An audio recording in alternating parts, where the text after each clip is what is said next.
যদি ঘুরে দেখেন ওই গোতলাহাট থেকে নিয়ে ভিতর থেকে পর্যন্ত আপ টু আপনার ওই রাজারহাট পর্যন্ত পুরো খুঁজে দেখলে কয়েকশো কয়েক হাজার হাজার খেজুর গাছ পাবেন নাকি। কিন্তু এই খেজুর গাছে কোন একটা খেজুর গাছ দেখাতে পারবেন যে খেজুর গাছে খেজুর হয়, কিন্তু সেই খেজুরের মধ্যে দানা হয় না, বিনা দানার খেজুর এরকম না। বিনা দানার খেজুর কোনো আপনাদের এলাকায় কোনো জায়গায় হয় না, হয় না। কিন্তু এই বিনা দানার খেজুর আরব থেকে হাজী সাহেবরা যেদিন হজ থেকে ফিরে আসে, আসার সময় ওই আমাদেরকে ওই জমজমের পানি আর খেজুর দেওয়া হয়, আর এই খেজুরটা আমরা খাই। কিন্তু ওই খেজুরের মধ্যে অনেকজনা যারা খুব ক্লোজ আত্মীয় তাদেরকে অনেক রকম খেজুর দেওয়া হয়, লম্বা খেজুর, গোল খেজুর, পাকা খেজুর, কাঁচা খেজুর, শুকনো খেজুর, মোটা খেজুর, রোগা খেজুর। তার মধ্যে একটা খেজুর থাকে বিনা দানার খেজুর, হয় কিনা খাওয়া হয়। কিন্তু এই বিনা দানার খেজুরটা যে আমরা খাই, আমি ছোটবেলায় মনে করতাম সরকার থেকে বের করে দেয়, না, এই বিনা দানার খেজুর কিন্তু গাছ থেকে হয়। তাহলে আপনারা ভাবুন, তাহলে বিনা দানার খেজুরটা এলো কোথা থেকে, হলো কোথা থেকে? মন দিয়ে শুনতে হবে কিন্তু, এই বিনা দানার খেজুরটা হলো কোথা থেকে? সব খেজুরের মধ্যে যদি দানা থাকে, সব খেজুরের মধ্যে যদি দানা থাকে, তাহলে বিনা দানার খেজুর হলো কোথা থেকে? আমার নবীর যুগে একটা ঘটনা হলো, সেই ঘটনা থেকে এখনো পর্যন্ত কাল কিয়ামত পর্যন্ত বিনা দানার খেজুর হবে। কি ঘটনা? মন দিয়ে শুনতে হবে। এই গাজলটি শুধু খেজুরের নয়, সম্পূর্ণ অনেক কটা ঘটনা রয়েছে, মন দিয়ে শুনতে হবে। আমার নবী ধরনীর বুকে যখন তাশরীফ আনেন মা আমিনার ঘরে, তখন মা আমিনা চিন্তা করে, হ্যাঁ, আমার এই সন্তান এত সুন্দর ফুটফুটে বাচ্চাটাকে আমি কেমন করে লালন পালন করব। আল্লাহর কাছে বড় দুঃখ করে। আল্লাহ বলে, মা আমিনা তুমি চিন্তা করো না, এই দুনিয়াতে আমি তোমার কোলে যাকে তাকে তো পাঠাইনি। এই দুনিয়াতে আমার নবীর সম্পর্কে আল্লাহর তরফ থেকে কি খবর আসে, কবি ছন্দের মাধ্যমে অতি মূল্যবান কথাই লিখছে। দেখুন, মা আমিনার দোলাই দেখো দোলে মিমের ফুল, মা আমিনার দোলাই দেখো দোলে মিমের ফুল, দুনিয়া ঘুরে পাবে না গো যাহার সমতল। মা আমিনার দোলাই দেখো দোলে মিমের ফুল, দুনিয়া ঘুরে পাবে না গো যাহার সমতল। সে আসার পরে পড়ছে দেখো, আসার পরে পড়ছে দেখো সারা জগৎ কোল, আসার পরে পড়ছে দেখো সারা জগৎ কোল। কি পড়ে? বলে লা ইলাহা ইল্লাল্লাহু মুহাম্মদ রাসূল, লা ইলাহা ইল্লাল্লাহু মুহাম্মদ রাসূল।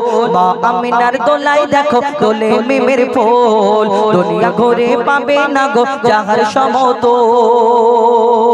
মা আমিনার দোলাই দেখো দোলে মিমের ফুল, দুনিয়া ঘুরে পাবে না গো যাহার সমতল।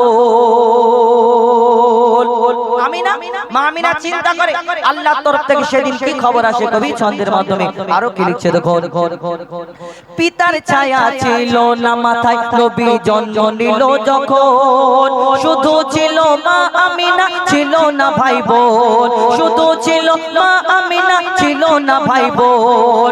জন্মকালে এতিম বলে মা আমিনা ভাবে, নবী তো জন্মকালে এতিম বলে মা আমিনা ভাবে, আমি করব কেমন লালন পালন খোদা গো কি হবে, আমি করব কেমন লালন পালন খোদা গো কি হবে। তখনই এক খবর আসে, শোনো আমিনা বিবি, তোমার কোলে নাজিল হলো খোদার শ্রেষ্ঠ নবী। আল্লাহ স্বয়ং তার লালন পালনে নিয়েছে গো ভার, আর জিবরিল আমিন থাকবে হয়ে ওর পাহারাদার। ও সৃষ্টি কুলের শিরোমণি, সৃষ্টি কুলের শিরোমণি হবে নবী কুলের মোল, সৃষ্টি কুলের শিরোমণি হবে নবী কুলের মোল।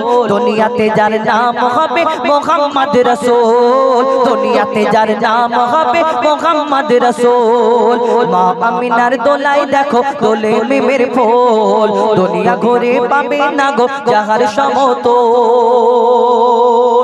একদিন আমার নবী পাক প্রচার করে লা ইলাহা ইল্লাল্লাহু মুহাম্মাদুর রাসূলুল্লাহ সাল্লাল্লাহু আলাইহি ওয়াসাল্লাম।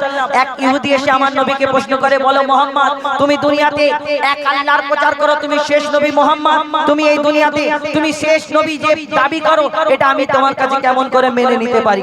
কেন? এই দুনিয়াতে তোমার আগে অন্যান্য নবীরা এসেছে, কোন নবী মুর্দাকে জিন্দা করে দেখিয়েছে, কোন নবী পশু পাখির ভাষা বুঝতে পারতো, কোন নবীকে আল্লাহর রূপের রাজা করে দুনিয়ার মধ্যে পাঠিয়েছেন, কিন্তু তুমি মুহাম্মদ আমি তোমার কাছে কেমন করে মানতে পারবো যে তুমি শেষ নবী? আমি তোমার কাছে একটা পরীক্ষা করতে চাই। কি পরীক্ষা? সঙ্গে সঙ্গে সেই ইহুদি ওই পকেট থেকে একটা খেজুরের দানা, খেজুরের আটি বার করে বলে, শোনো মোহাম্মদ, তোমার হাতে আমি খেজুরের দানাটা দিচ্ছি, তুমি যদি আমার সামনে পুঁতে একদিনেতে একটা গাছ বের করে দেখাতে পারো, তুমি যদি নবী হও তাহলে তোমাকে আল্লাহ এই ক্ষমতা দেবে। যখন এই কথা বলে, আমার নবী সেই খেজুরের দানাটা নিয়ে তার সামনে পুঁতে দেওয়ার পরে বলে, শোনো শোনো ইহুদি, কালকে এখানে শুধু একটা গাছ হবে না, আল্লাহর হুকুমেতে একটা গাছ হবে, সেই গাছেতে ফল হবে, এই ফলটাও তোমাকে খাওয়াবো। ইহুদি চিন্তায় পড়ে যায়, কেমন করে হয় একদিন একটা গাছ হওয়া সম্ভব? ইম্পসিবল। কিন্তু এই দুনিয়াতে একটা গাছ হবে, আবার গাছেতে খেজুর হবে, সেই খেজুর যখন আমাকে খাওয়াবে, এটা কেমন করে হয়? কিন্তু ইহুদি সাথীরা বলে, শোনো মোহাম্মদ আসমানের চাঁদকে টুকরা করে দেখায়, জমিনের পাথরকে কলমা পড়িয়ে দেখায়, নিশ্চয়ই মোহাম্মদ কোনো জাদু জানে, তুমি মোহাম্মদের সঙ্গে লেগো না, পারবে না। এই দুনিয়াতে যখন এই কথা বলে, কিন্তু সেই ইহুদি সেই দিন কি হয় এবং ওই সেই দিন কি ঘটনা ঘটে আর বিনা দানার খেজুর হলো কোথা থেকে? কবি ছন্দের মাধ্যমে অতি মূল্যবান কথাই লিখছে, দেখুন।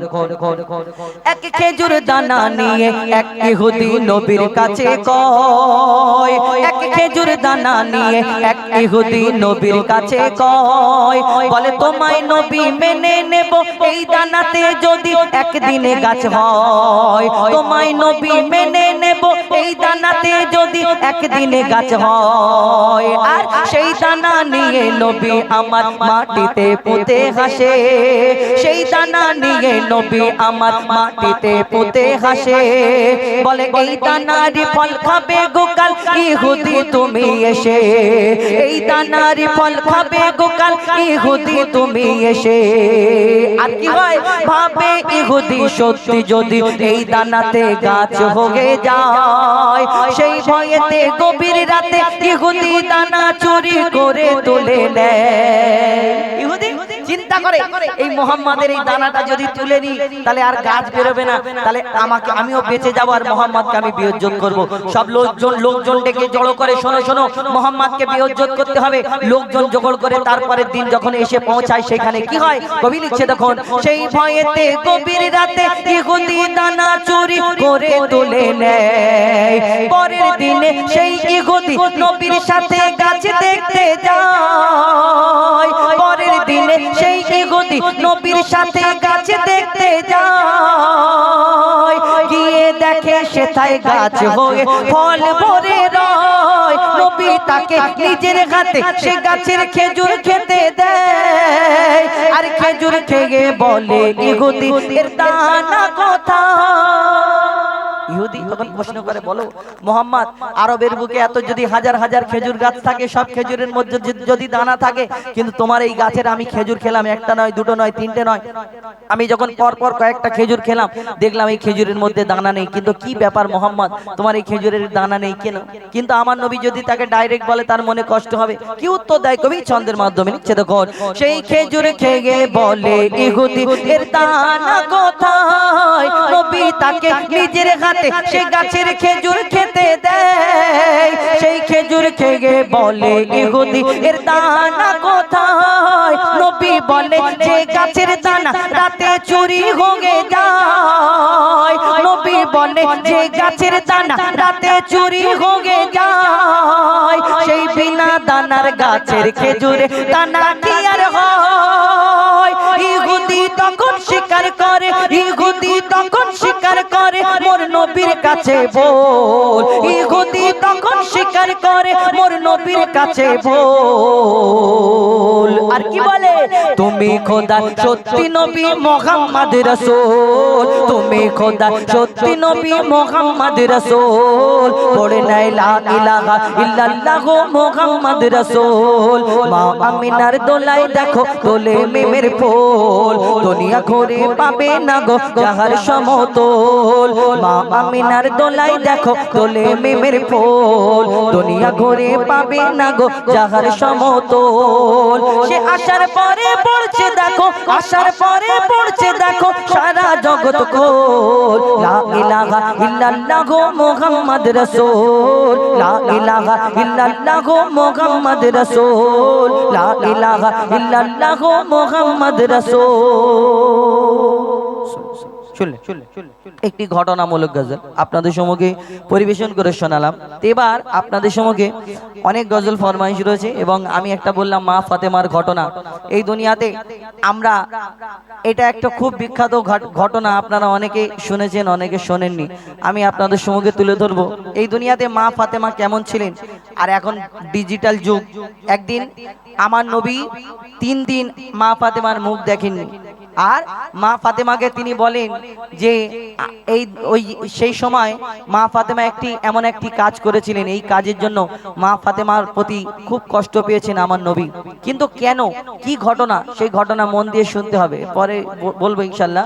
তো যেইগুলো ফরমাইশ রয়েছে এর আগে নতুন সব গজলগুলো বলেছি এবং এরপরে কয়েকটি গজল আমার বাচ্চাদের তরফ থেকে 2-3টে বাচ্চা আমাকে বলে দাদা হাবিল কাবিলটা বলবে, একটা কলি বলবো কেন এটা পুরাতন গজল এবং সেটা বলবো। তারপর শোনো তো না, হ্যাঁ ধরো শোনো, আমি এখানে এসেছি, আমি পাশে বসে আছি, তো আমি যদি বলি দেখুন আমাদের যেমন দেবে আমরা সেরকম গাইবো, আমাদের যার যতটুকু বলার বলেছি, আমার বলার দরকার নেই, দরকার পড়ে আমি মাইক মুখে গাইতে পারি। ধরুন আমার মানে আমাদের খুব কাছের মানুষ সোনু, তো এই সোনু আমি এর পাশে যদি বসে বসে 10 বার যদি বলি সোনু সোনু সোনু সোনু, তাহলে কি খুশি হবে না? বাড়ি থেকে মাকে বলবে 1 কাপ চা করে দাও, হয়ে যায় বাবা শুধু আমার নাম বলছে, খুশি হবে না? খুশি হবে। আর এই 10 বারের জায়গায় যদি 100 বার বলি কানের গোড়ায় সোনু সোনু সোনু সোনু সোনু সোনু সোনু, কিছুক্ষণ পরে বলবে সোনু সোনু সোনু সোনু, তাহলে কি বলবে? কিছুক্ষণ পরে বলবে সোনু সোনু সোনু সোনু কানের গোড়ায়। আবার এই 10 বারের জায়গায় 100 বারের জায়গায় যদি 1000 বার যদি বলতে থাকি সোনু সোনু সোনু সোনু, একটা ফাটা মাস বের করবে, শুধু সোনু সোনু করতে তাড়া করে। কিন্তু এই দুনিয়াওয়ালার নাম যদি আমরা ওই 10 বার বলি 1 কাপ চা খাওয়াবে, এই দুনিয়াওয়ালার নাম 10 বার বললে চা খাওয়াবে, 100 বার বললে একটু রেগে যাবে, 1000 বার বললে আরো বেশি রেগে যাবে, আর একটু কষ্ট পাবে, আমাকে তাড়া করবে। কিন্তু এই দুনিয়াওয়ালার নাম বলে কি ফায়দা? হয়তো 1 কাপ চা খাওয়া হবে, কিন্তু দুনিয়াতে একটা নাম আছে, এই নামটা যদি 1000 বার, লক্ষ বার, কোটি কোটি বার যদি বলতে থাকে, এই দুনিয়াতে তিনি কোনোদিন কষ্ট পাবেন না, রাগান্বিত হবেন না। সেই নাম হলো আল্লাহ। এই আল্লাহর নাম যদি অন্তর থেকে আপনি নিতে থাকেন, জপতে থাকেন, এই দুনিয়াতে আপনার কত ফায়দা হবে সেটা বুঝতে পারবেন না। শুধু এইখানে না, ওইখানেও ফায়দা হবে। আমরা বুঝি না, বোঝার চেষ্টা করি না। আমরা ইনসান শুধু একটু আল্লাহ আল্লাহ করি, মনে করি হ্যাঁ, আমরা মনে করি শুধু আমরা যা আল্লাহ জিকির করি দুনিয়াতে কেউ করে না, কিন্তু এই দুনিয়াতে আল্লাহ জিকির ফিকির সবাই করতে থাকে। কি হয় কবি সেই সম্পর্কে, আল্লাহর নাম সম্পর্কে কবি ছন্দের মাধ্যমে লিখছে। দেখুন তার একটু বেরিয়ে নাও তো, বলে কতটা লাগবে। হ্যালো দাদা একটু পেশাটা বাড়ি দাও না। हेलो दमे हर दमे अल्लाह अल्लाह जिक्र फिक्र अल्लाह अल्लाह, दमे हर दमे अल्लाह अल्लाह जिक्र फिक्र अल्लाह अल्लाह, दमे हर दमे अल्लाह अल्लाह जिक्र फिक्र अल्लाह अल्लाह, दमे हर दमे अल्लाह अल्लाह जिक्र फिक्र अल्लाह अल्लाह। যতই যদি আমি এই মদনা, যতই যদি আমি এই মদনা, যতই যদি আমি এই মদনা, ততই ভালো লাগে মাশাআল্লাহ। কে দমে হর দমে আল্লাহ আল্লাহ জিকির ফিকিরে আল্লাহ আল্লাহ, দমে হর দমে আল্লাহ আল্লাহ জিকির ফিকিরে আল্লাহ আল্লাহ, দমে হর দমে আল্লাহ আল্লাহ জিকির ফিকিরে আল্লাহ আল্লাহ। যতই জপি আমি এই মদনা, যতই জপি আমি এই মদনা, যতই জপি আমি এই মদনা, ততই ভালো লাগে মাশাআল্লাহ। দমে হর দমে আল্লাহ আল্লাহ জিকির ফিকিরে আল্লাহ আল্লাহ, দমে হর দমে আল্লাহ আল্লাহ জিকির ফিকিরে আল্লাহ আল্লাহ। এই নাম জপেছে ওরে যে জন, একুল অকুলে ধন্য সে জন। এই নাম জপেছে ওরে যে জন, একুল অকুলে ধন্য সে জন। সারা দুনিয়ার কোনায় কোনায়, সারা দুনিয়ার কোনায় কোনায়, সারা দুনিয়ার কোনায় কোনায় এই নাম শোনা যায় সুবহানাল্লাহ। हर दौमे अल्लाह अल्लाह जिक्र फिक्रे अल्लाह अल्लाह दौमे हर दौमे अल्लाह अल्लाह जिक्र फिक्रे अल्लाह अल्लाह এই নাম জপে ওই ভোরের পাখি মৃদু সুরে ওঠে কুহু ডাকে এই নাম জপে ওই ভোরের পাখি মৃদু সুরে ওঠে কুহু ডাকে কোয়েল কোয়েল ওই ময়নাটিয়া কোয়েল কোয়েল ওই ময়নাটিয়া কোয়েল কোয়েল ওই ময়নাটিয়া এই নাম জপে আলহামদুলিল্লাহ দমে হর দমে আল্লাহ আল্লাহ জিকির ফিকিরে আল্লাহ আল্লাহ দমে अल्लाह अल्लाह जिक्र फिक्रे अल्लाह अल्लाह दौमे हर दौमे अल्लाह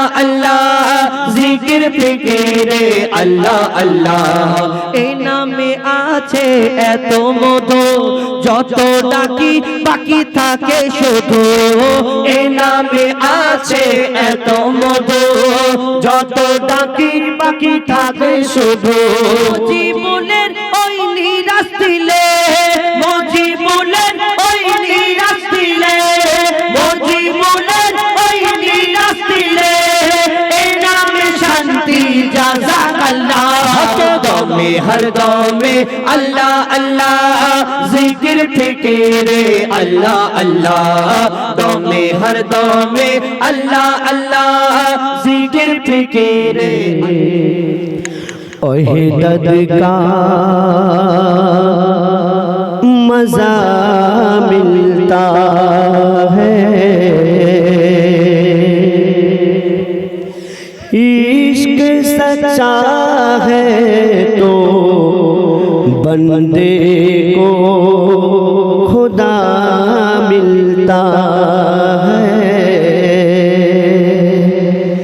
इब्ने आज़ मालिक मालिक है नाम तेरा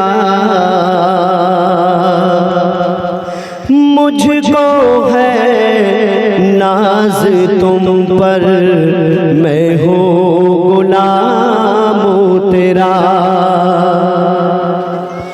तो या खुदा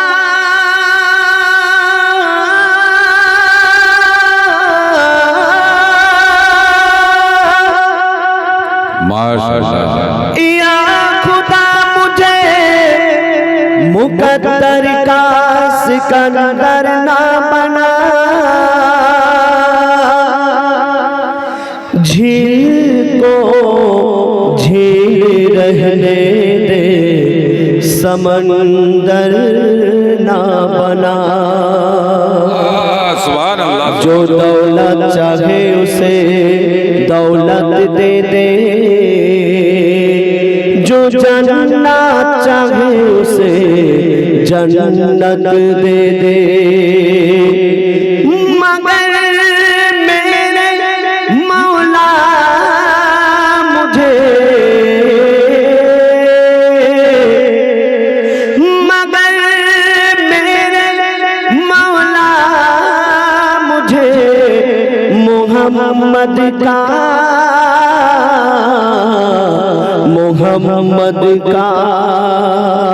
गुलामी दे दे मोहम्मद का गुलामी गुलामी गुलामी गुलामी दे दे। আসসালামু আলাইকুম সকলকে জানাই আন্তরিক প্রেম প্রীতি শুভেচ্ছা ও ভালোবাসা। বনহুগলি গাজীপাড়া যুবকবৃন্দের পরিচালনায় খুব সুন্দরভাবে মিলাদুন নবীর জলসা এবং নাত রসুলের মেহফিলকে সাজিয়েছেন। আমরা দু এক বছর আগে এখানে এসেছিলাম, আবারও আপনাদের ভালোবাসায় এই সুন্দর মেহফিলে আমরা উপস্থিত হতে পেরেছি। এত সুন্দর মেহফিলে আমাদের মতো সামান্য আমরা শিল্পী উপস্থিত হতে পেরেছি, আল্লাহর কাছে লাখ লাখ শুকরিয়া জানাই। আজকের এই অনুষ্ঠানে উপস্থিত হয়েছেন পশ্চিম বাংলার স্বনামধন্য শিল্পীগণ, যাদের গজল আপনারা ইউটিউবের মাধ্যমে ক্যাসেটের মাধ্যমে শুনে থাকেন, সেই সব শিল্পী আজ এখানে উপস্থিত আছেন। আমার বন্ধু